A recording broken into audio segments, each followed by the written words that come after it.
Hi guys and welcome to my channel. My name is Tina and my aim is to improve your drawings just like others have done for me when I just started out.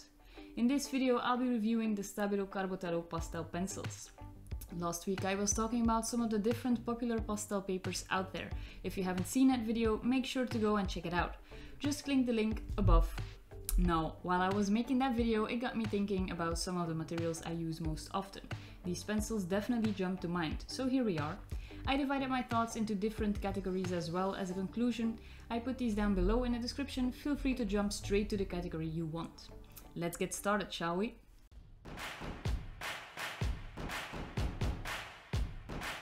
First up is their packaging and presentation. In total there are 60 colors that are available for purchase.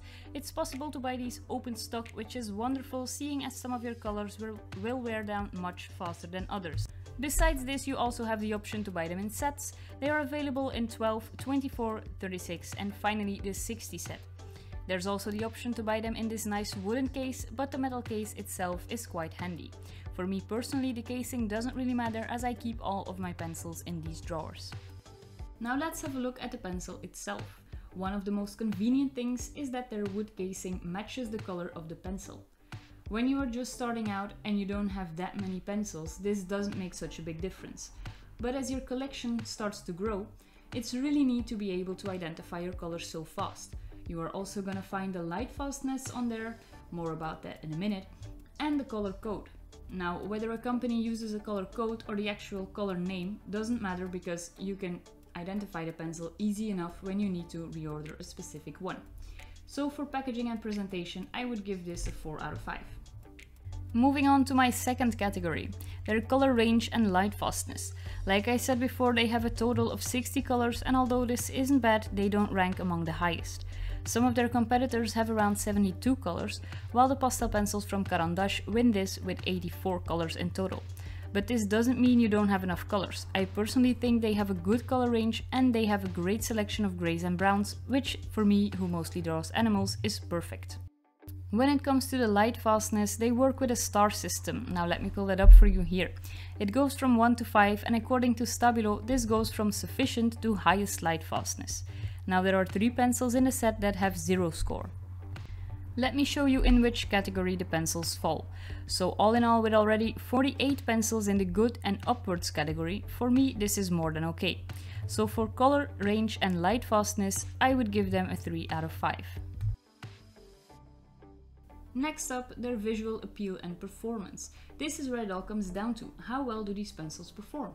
Well, from personal experience, I can tell you they are incredible. Whichever drawing or commission I end up doing, most of the time Carbothellos will take up half of the pencils I use, with the others being supplemented from 2 to 3 other brands.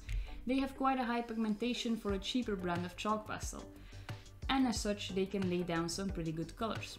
This also makes these pencils wonderful at blending, and I personally find that they produce thick, vibrant colors. Now, pastel pencils are very sensitive, but I find that when you treat them carefully, just don't let them fall, they won't give you any hassle. When it comes to sharpening these pencils, they are really great. Getting a sharp point on them is easy.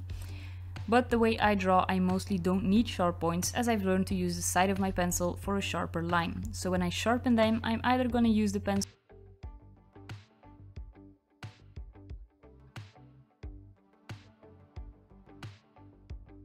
Sometimes you'll need a sharper point for some details. For instance, this can be the locket on the collar of a dog, or when you are working very small.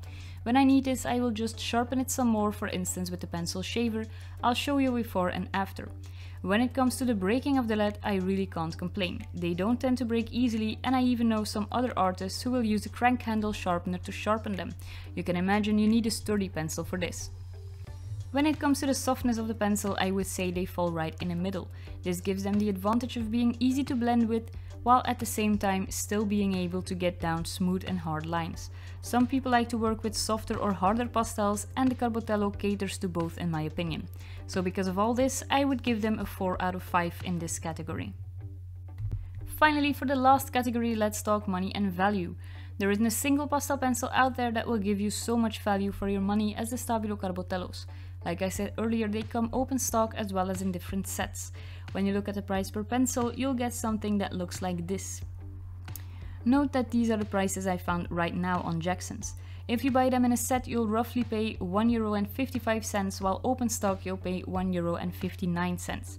Given that you pay €3.18 for the pastel pencils from Caran d'Ache or €1.93 for the pit pastels from Faber-Castell, they come at a very affordable price, especially when you take into account how good these pencils are. So for this I would give them a 5 out of 5. Now in conclusion, I'd say this is a great performing, versatile and almost perfect version of a pastel pencil. With their great blending skills and their vivid colors, they can please any artist working with pastel. Combine this with their affordable price and you know you have a winner. Overall, I'd give these pencils a great 5 out of 5. If you find this review helpful, or if there is anything in particular you'd like me to do a review on, let me know in the comments below, and as always, your input is highly appreciated. I hope you liked this video. If you did, give it a thumbs up and make sure to subscribe to my channel. I really appreciate your support, as it helps to grow my channel and reach other people like yourself. Hope to see you again next Friday, and in the meantime, have a great week.